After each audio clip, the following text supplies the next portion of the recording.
Hello ক্যাসের জনগণ, সবাইকে স্বাগতম। কেমন আছেন সবাই? আশা করে ভালো আছেন। আমি অনেক ভালো আছি বন্ধুরা। আজকে আমি আপনাদের কাছে নিয়ে আসলাম ওয়ান ডেট ফিল্মস, যা আপনাদের মাঝে আজকে রিভিউ করব। আপনাদেরকে প্রত্যেককেই সবাইকে অনেক অনেক ভালো লাগবে। বন্ধুরা ভিডিওটি পুনরায় দেখতে থাকুন। বন্ধুরা ভিডিওটি কেটে কেটে কিংবা স্কিপ করে দেখবেন না। বন্ধুরা ভিডিওটি কেটে কেটে কিংবা স্কিপ করে দেখলে কী হবে, বন্ধুরা ভিডিওর প্রথমে শেষে মাঝখানে কী বললাম আপনি কিছু বুঝতে পারবেন না। বন্ধুরা তা না করে ভিডিওটি পুনরায় দেখতে থাকুন। বন্ধুরা ভিডিওটি দেখার আগে আমার ছোট্ট একটা রিকোয়েস্ট, বন্ধুরা আমার ভিডিওতে চ্যানেলে একটা লাইক করে পাশে সাবস্ক্রাইব না বাটন সেখানে সাবস্ক্রাইব করে পাশের বেল আইকনটি বাজিয়ে দিবেন। বন্ধুরা চলুন, বন্ধুরা সাবস্ক্রাইব করতে কিন্তু ভুলবেন না। বন্ধুরা চলুন আজকে আমি আপনাদের মূল তথ্য জানিয়ে দিই। ওয়ান হলো একটি 2010 সালে ভারতীয় বাংলা ভাষার চলচ্চিত্র আকর্ষণীয় ফিল্মস। বন্ধুরা আপনাদেরকে জানাবো এখন মুভিটির পটভূমি। বন্ধুরা মুভিটির পটভূমি হলো রাজেশ কুমার ব্যানার্জি, রাজা জিৎ এবং জয় ইন্দুস্থ চক্রবর্তী, পেশদাপ ও আত্মাত্মিক এবং অংশীদারের তারা টাকা নেয় হত্যা প্রত্যয়িত 15 মিলিয়ন।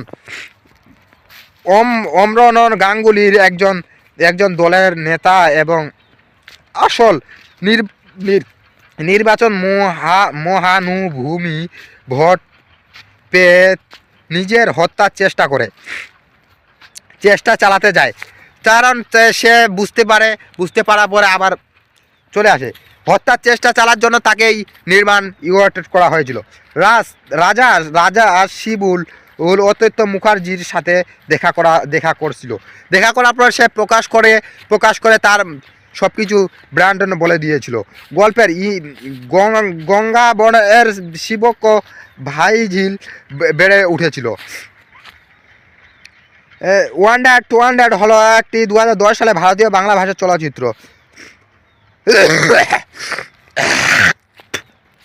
বন্ধুরা আমি এখন আপনাদেরকে দেখাবো এই মুভিটির পটভূমি। মুভিটির পরিচালক কে ছিলেন? বন্ধুরা মুভিটির পরিচালক ছিলেন রবিন কিনারি।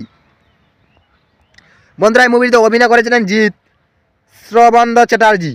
বন্ধুরা এই মুভিটির মুক্তির তারিখ ছিল 30 এপ্রিল 2010। বন্ধুরা এই মুভিটির সময় ছিল 1 ঘন্টা 53 মিনিট। বন্ধুরা দেশ ছিল ভারত। বন্ধুরা ভাষা ছিল বাংলা। রাজেশ কুমার ব্যানার্জি তাকে দেখার পরেই সে নিতে এসেছিল। কিন্তু বন্ধুরা আমরা তো জানি এই মুভিটির অভিনেতা ছিল জিৎ, যাকে সুপারস্টার নায়ক জিৎ হিসাবে আমরা চিনি।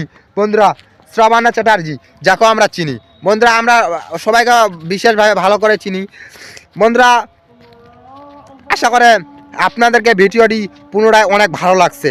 বন্ধুরা ভিডিওটি ভালো লাগলে আমার চ্যানেলে একটা লাইক দিবেন, পাশের সাবস্ক্রাইব নামে বাটন আছে বন্ধুরা, সেখানে সাবস্ক্রাইব করবেন, পাশের বেল আইকনটি বাজিয়ে দিবেন। বন্ধুরা ভালো থাকবেন, সুস্থ থাকবেন, ধন্যবাদ।